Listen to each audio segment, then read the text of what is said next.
Olá, pessoal. Então, hoje nós vamos dar seguimento nas nossas videoaulas. Essa é a nossa segunda videoaula.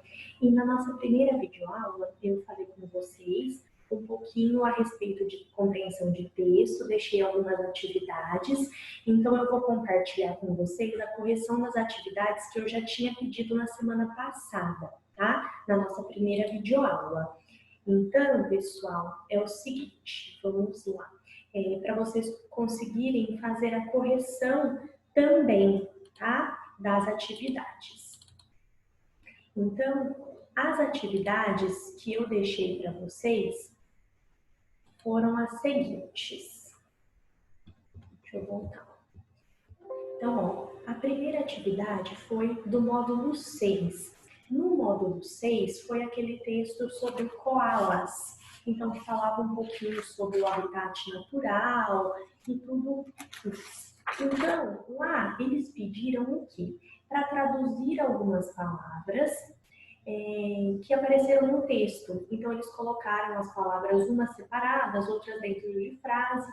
Então, essa é a correção. Eu vou enviar para vocês, tá? Das palavras que eles pediram para traduzir. Combinado? Então, a primeira palavra lá é a seguinte. O thirsty é o com sede ou sedento. Depois o bowl, tigela ou bacia.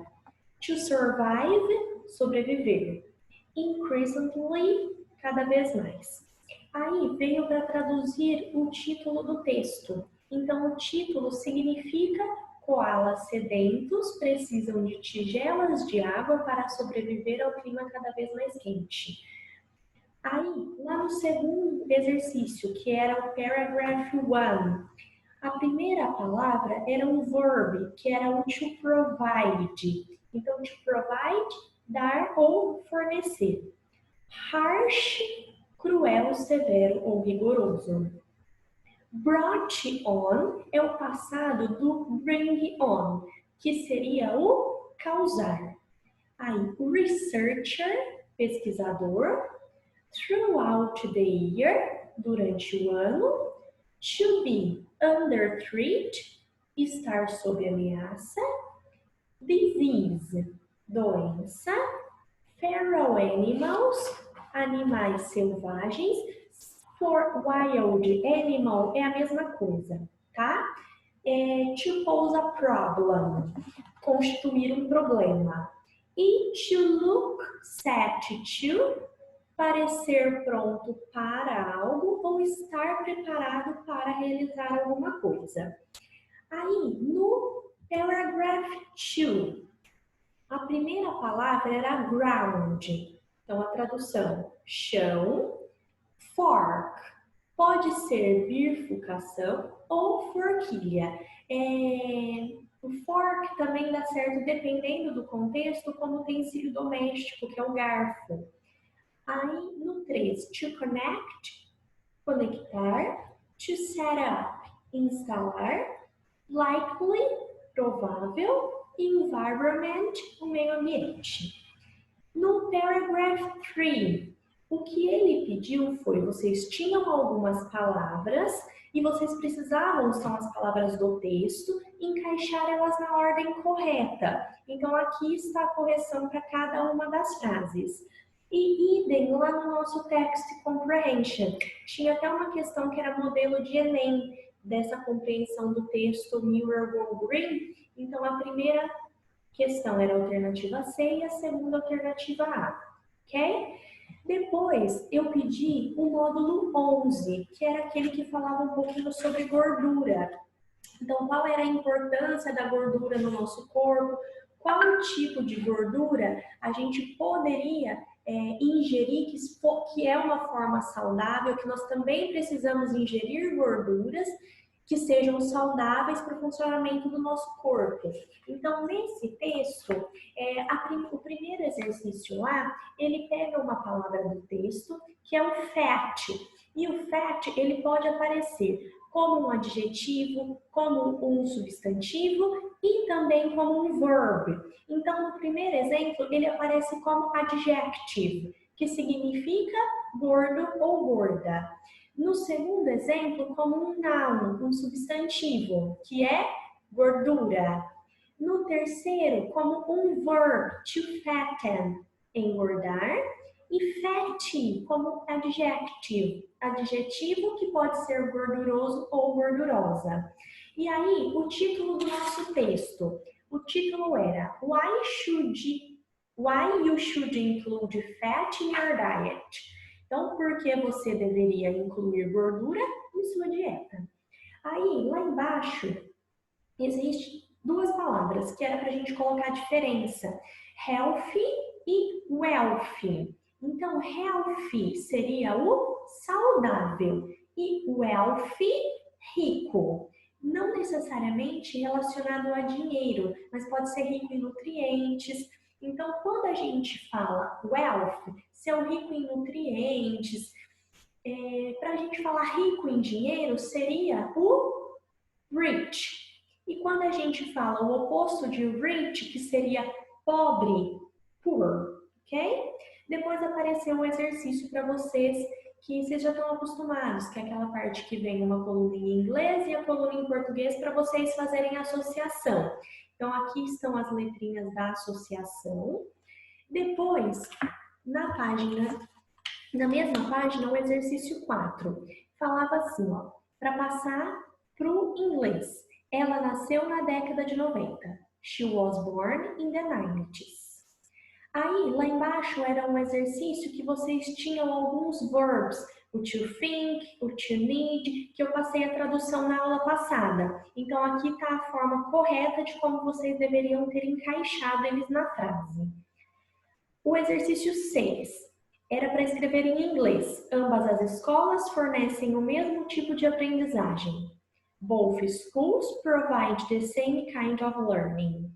E o último exercício era para traduzir as palavras. Então, a primeira palavra, o stick, pedaço. Depois, globe, gota. Fuel, combustível. Source, fonte. E flourful, saboroso. Na página seguinte, apareceram alguns adverbs e algumas prepositions. Então, eram para vocês encaixarem. Primeira, actually, such as, although, by the way. Depois vieram algumas frases em português para vocês colocarem a frase no inglês. Então, aqui está a forma correta. Uma questão lá no exercício 9, que era para traduzir a frase. So, what does fat actually do for you? Então, o que a gordura realmente faz por você? E o último exercício é o exercício do Text Comprehension. Esse é um dos mais importantes quando a gente termina de ler o texto. Por quê? Porque quando a gente termina de fazer a leitura do texto, a gente fazendo o Text Comprehension vê realmente se a gente entendeu o que ele significa, antes de ir para os exercícios traduzindo palavras. E muitos desses exercícios são modelos do Enem, então já ajudam bastante na questão de vestibular e provas. Então, a primeira questão E, a segunda questão D. Então, essa é a correção da nossa primeira aula. Hoje, nós vamos dar seguimento no módulo 13, que é esse aqui. O módulo 13, Mirror Go Green. O que ele fala, basicamente? Nós temos assim, earn cash and help save the planet by recycling your old gadgets with Mirror Go Green. Então, essa Mirror Go Green, ela é como se fosse uma associação onde as pessoas ganham dinheiro ajudando a salvar, reciclando as coisas. Então, elas ajudam a salvar o planeta. Então, é como se eles tivessem construído uma ONG, aonde os seus utensílios velhos sendo reciclados, além de você ganhar dinheiro com isso, você ajuda a preservar o planeta. Então, essa Mirror Green, esses gadgets que elas reciclam seriam, no caso de telefones, celular, câmera digital, laptop, MP3, navegadores de satélite. Então, tudo isso entra nessa empresa. Então, aqui, ó, ela fala tudo. Então, phones, digital cameras. Então, eu quero que vocês leiam o texto para vocês saberem quão é uma forma de ajudar o planeta a reciclar e o que essa empresa faz, aonde é essa empresa, quem são as pessoas que participam, o que elas podem fazer, tá? Depois de ler o texto, nós vamos para os exercícios. O primeiro exercício que vocês têm é o seguinte: ele pede para completar com 3 verbos, que no caso seria os verbs win, earn e gain. O que acontece? Esses 3 verbos, eles têm a mesma tradução, que é ganhar. Então, qual é a diferença no uso? Quando eu uso o win, eu quero dizer ganhar quando eu estou falando de um torneio, uma competição, uma eleição ou uma briga. Então, my soccer team won the game 3-1. Agora, o earn, ele é o ganhar no sentido de você ganhar ou receber dinheiro.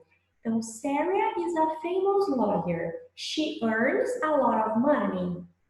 E o gain, ele é o ganhar com dois usos, 2 possibilidades. A primeira, quando a gente fala que a gente ganhou um aumento de peso, valor ou altura. Ou quando a gente ganha uma qualidade ou um sentimento maior. Então, um exemplo, I've gained 5 pounds since I stopped exercising. Então, o que acontece? Nós temos 3 formas de usar o verbo ganhar, que é o win, o earn e o gain. Só que cada uma delas nós usamos para um sentido na frase.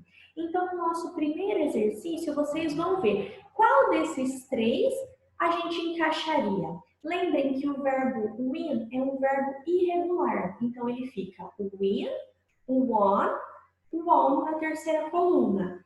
O earn, ele é regular. Earned, earned. E o gain também é um verbo regular. Gained, gained. Lembrem-se sempre que quando nós falamos de verbos, nós precisamos conjugar eles dentro das frases. Ah, eles estão no infinitivo? Qual que é o verbo no infinitivo? O verbo que vem com o to, que é terminado em ar, e ir no português. Quando eu falo no passado, o passado é aquela segunda tabelinha dos verbos, ok? Então, pessoal, o nosso segundo exercício, lá na apostila, o que vocês farão? A tradução de algumas palavras em específico referentes ao texto. O exercício 2, que está em numeral romano, ele tem lá uma tabela dos verbos, que foi o que eu acabei de explicar. No infinitivo, o verbo vem com o to. Como que ele fica na segunda coluna, que é o passado simples? E na terceira coluna, que é o passado do past participle? Depois a tradução. No terceiro exercício, vocês vão fazer o que vocês fizeram nas outras aulas. Tem frases, vocês vão traduzir as palavras que estão sublinhadas, que são palavras do texto. Depois, no exercício 4, nós temos aí 4 verbos. To sound, parecer. To launch, lançar. Together, juntar. To develop, desenvolver. E to find out, descobrir. Vocês vão ver qual das frases se encaixa cada um deles. Depois, nós temos lá um remember. Quando a gente fala de alguns países, questões de país desenvolvido ou subdesenvolvido. Então, eles colocaram o nome de uns países e vocês vão colocar se esse país é developed ou underdeveloped. Ele é desenvolvido ou subdesenvolvido. No nosso exercício 5, ligar as colunas, inglês para português. Exercício 6, SatNav é o quê? Satélite de navegação. Então, ele vai ter uma frase aí para traduzir que tem essa palavra, que é o nosso satélite de navegação. No exercício 7, to be worth é valer, no sentido de valer a pena. Será que isso vale? Não necessariamente em dinheiro, valor sentimental também. No exercício 7, nós temos o cash-in. O cash-in, ele significa receber ou faturar. Aí vocês vão traduzir o resto da frase, ok? No exercício 9, vocês vão ligar com sinônimos. Então, nós temos uma palavra em inglês e o sinônimo dela na outra coluna. Exercício 10, passar para o inglês. E, finalmente, nosso exercício de text comprehension. Vocês vão responder as questões em português, ok? Então, nós terminamos aí o nosso módulo 13, que é o texto Memorable Grip. Vocês vão fazer também o módulo 14. O módulo 14, ele é vocabulary, então para agregar bastante coisa para vocês de vocabulário. Lembra que eu falei para vocês, tem dúvida de palavras, pesquisem no dicionário, no Word Reference, que é aquele que vocês conseguem pesquisar online. O que vocês vão fazer no módulo 14? Vocês têm aí como se fosse uma cruzadinha. Vocês vão olhar a definição lá embaixo, tem uma frase que está faltando uma palavra. É como se fosse aquelas palavrinhas que tem em livrinho, que vocês precisam adivinhar qual, eles dão a definição, a gente tem que adivinhar qual que é a palavra. Lembrem-se sempre que cross é a vertical e o down é a horizontal, tá? Então, algumas palavras vão estar cross e as outras vão estar down. Então, vocês vão encaixar as palavras ali. Depois, lá atrás, no exercício 2, nós temos várias frases. Nessa frase, nós temos entre parênteses no final uma palavra que é o oposto da que vocês precisam completar. Então, aqui no quadro para vocês, ó, vocês têm umas palavras. Na frase, tem outra palavra. Essa palavra que está na frase é o oposto da que vocês vão colocar. Então, tem uma para cada. Depois, o outro exercício, que é o 3, é o visiting. Ele dá diálogos e vocês vão colocar a ordem desse diálogo. O que essa pessoa falaria primeiro? Depois, então, são 4 falas. Então, a primeira é essa, a segunda é aquela, a terceira e a quarta. Coloquem com números. Depois, passar para o inglês. Então, é tudo vocabulário, como se fosse uma conversação. Então, vocês vão fazer o módulo 13, o módulo 14. Na próxima aula, eu faço a correção deles, certo? Pessoal, qualquer dúvida, podem me chamar no plantão. Espero que todo mundo esteja entendendo tudo. Não recebi nenhuma mensagem da sala de vocês, mas eu estou à disposição, certo? Até a próxima aula.